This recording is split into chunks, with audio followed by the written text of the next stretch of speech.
മൈത്രേയി എന്ന മിട്ടു ഞങ്ങളുടെ വീട്ടിലെ ഇളയ ആളായതുകൊണ്ട് വളരെ കുഞ്ഞായിട്ടായിരുന്നു ഞങ്ങൾ ഇത്രയും നാളും കണ്ടുകൊണ്ടിരുന്നത്. കല്യാണം ഇങ്ങനെ എത്തിയെന്ന് നമുക്ക് വിശ്വസിക്കാൻ പറ്റാത്ത ഒരു ഫീലിംഗ് ആണ് ഇപ്പോൾ ഉള്ളത്. കുറെ നാളായിട്ട് കല്യാണം പ്ലാൻ ചെയ്യുന്നുണ്ട്, ഡിസ്കസ് ചെയ്യുന്നുണ്ട്, അതൊക്കെ ഉണ്ടെങ്കിലും സമയം വളരെ വേഗം കടന്നുപോയാലോ തോന്നുന്നു. അപ്പൊ വളരെ മിക്സഡ് ഫീലിംഗ് ആണ് ഇന്നിപ്പോ ഉള്ളത്.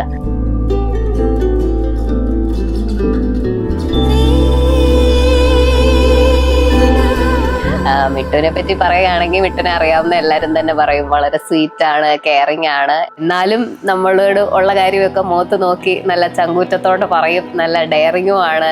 ആൾക്കാരെ ഗ്രൗണ്ടഡ് ആയിട്ട് വെക്കാൻ പറ്റുന്ന ഒരാളാണ്. നല്ല അങ്ങനെ ഒരു വ്യക്തിയാണ്. അത് വെച്ച് നോക്കുമ്പോൾ ആള് കുറച്ച് ക്വയറ്റാന്ന് തോന്നുമെങ്കിലും നമ്മുടെ അതില് വളരെ എനർജറ്റിക്കും നല്ല ഓളമായിട്ടുള്ള ഒരാളാണ്.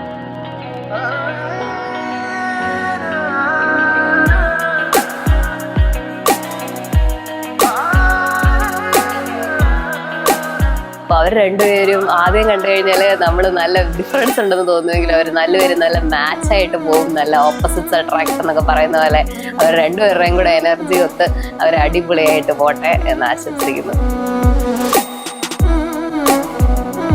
മിട്ടു വലുതായി അങ്ങോട്ട് വിശ്വസിക്കാൻ വയ്യ. ഇപ്പോഴും മിട്ടു നമുക്ക് കുട്ടിയാ. മിട്ടുകുട്ടിയുടെ തമാശകൾ ഞങ്ങൾ എപ്പോഴും ഓർക്കാറുണ്ട്. എന്തെങ്കിലുമൊക്കെ വർത്താനം പറയുമ്പോൾ അങ്ങനെ ഇരുന്ന് ഓരോ തగ్గടിക്കാൻ മിടിക്കുകയാണ്. എപ്പോഴും ഞങ്ങളിത് ഓർത്ത് ചിരിക്കാറുണ്ട്. മിട്ടു കുഞ്ഞായിരിക്കുമ്പോൾ ഒരു ദിവസം തേങ്ങ വാരി തിന്നു. അപ്പം ഞങ്ങൾ പറഞ്ഞു ഈ തേങ്ങ വാരി തിന്നാൽ അന്ന് ആളുടെ കല്യാണത്തിന് മഴ പെയ്യും. അങ്ങനെ പറഞ്ഞൊരു കുറേ നേരം കഴിഞ്ഞപ്പോൾ ആൾ ഭയങ്കര കരച്ചില്ല. അപ്പം നമ്മൾ എന്താണെന്ന് ചോദിക്കുന്നില്ല. അപ്പം ആൾ കരഞ്ഞതിൻ്റെ കാര്യം ചോദിച്ചപ്പോൾ പറയാം എൻ്റെ സാരി നനഞ്ഞു പോകും. ഞങ്ങളുടെ മിട്ടുകുട്ടിയെ കല്യാണത്തിന് എല്ലാ ആശംസകളും.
വാനമഴയെ പാതിമരമേ തേടുമരികാരെ ജാലമേ നീ